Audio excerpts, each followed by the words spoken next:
Assalamu alaikum wa rahmatullahi ta'ala wa barakatuhu. Ku gyara zama domin jin yadda shari'ar Abdul-Jabbar ta wakana a kotu yau kenan.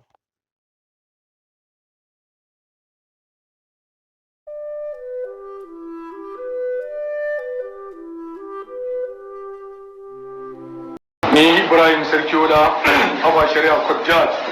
Over Kudu Kano, dangane da laifin nan da ka aikata,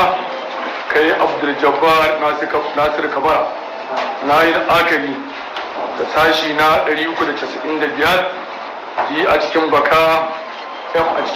ACGL 2019, wanda wannan sashi ya ce lokacin da kotu ta zo yin horo, alƙali zai sa waɗannan manufofi a ransa, kuma a cikinsu zai zaɓi manufar da tafi dacewa